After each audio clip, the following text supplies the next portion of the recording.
Hey everyone, and welcome. Today, we're going to dive into this really cool pattern that, believe it or not, pretty much runs the show for everything from the soda you drink to standardized test scores. It's a shape that helps us find a little bit of order in what feels like a totally random world. So, to get our heads around this big idea, we've got to start with a basic fact of life, and that is the problem with perfect. It all starts with something you see every day. Things just aren't perfect. I mean, seriously, think about it for a second. The label says 12 ounces, right? But can a machine really be that perfect every single time across millions and millions of cans? Well, the short answer? Nope. And that, right there, is the key. In the real world, you just can't get perfect copies. It's basically impossible. There are always going to be these tiny, unavoidable little differences. A little more soda here, a little less there.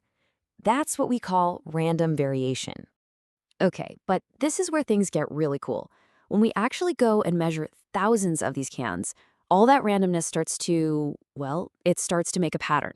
You see that most of the cans are packed right around that 12-ounce target, and only a few are way off. Right, so imagine we measure not just thousands, but millions of these cans.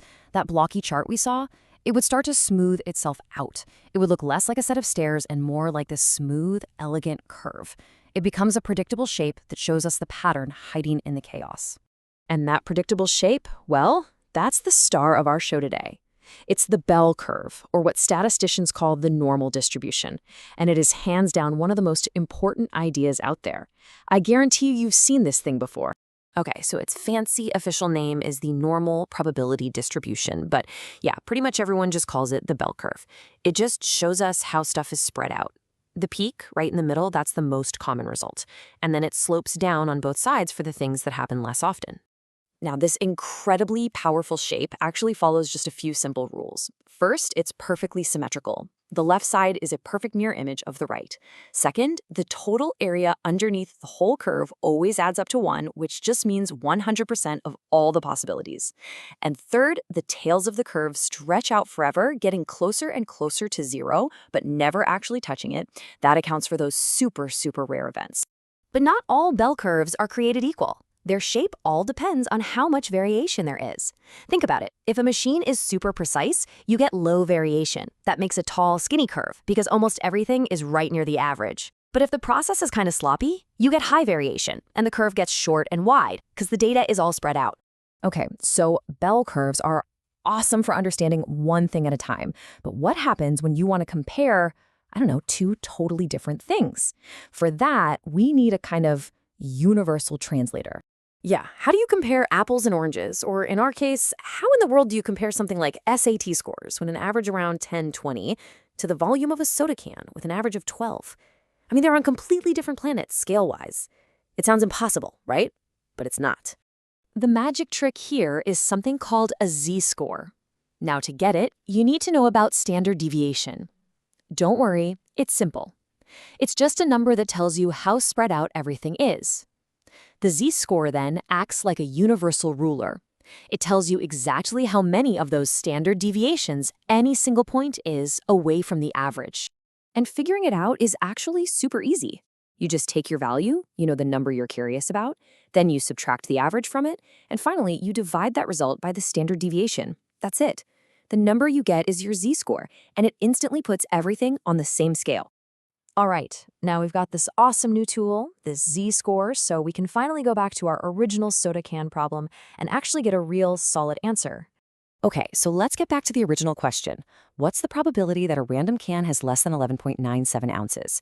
This is a classic real-world quality control problem that companies face every single day. Time to plug in the numbers. So, our value, the one we're testing, is 11.97 ounces. The average, or the target, is 12. And we know the standard deviation is a teeny tiny 0.015 ounces. We do the math, and bam, we get a z-score of -2.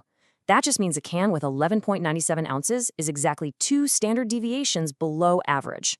So what does a z-score of -2 actually mean? Well, you can just look it up on a standard chart or use a calculator. And what it tells us is that this value falls in the bottom 2.28% of all possibilities. So there's our answer. There is a 2.28% chance of picking a can that's underfilled by that amount. And here's the best part. This whole process, It's not just for soda. Once you get the hang of the bell curve and z-scores, you start seeing them everywhere, solving all kinds of problems. I mean, think about it. Companies use it for product warranties to figure out what percentage of their calculators are going to fail within 3 years. Colleges use it for standardized tests to see what an SAT score really means or who's in the top 10%. And manufacturers, they use it to see if their production lines are hitting their targets. It's the exact same logic. Okay, so let's just pull back for a second and think about what we've learned. We've seen how this one simple shape, the bell curve, helps us understand and even predict what's normal and what's typical in a system. And really, this is the main thing to remember. The bell curve doesn't make randomness disappear. No way. But what it does, and this is so powerful, is it gives us a way to understand it, to predict it. It turns a mess of random data into a pattern we can actually work with. And that kind of brings me to one last big question. So we've spent all this time talking about what's normal and how to predict it, but what about the weird stuff, the things that don't fit the pattern? What can we learn from the outliers, those exceptions to the rule? Well, that's probably a story for another day. Thanks so much for joining me.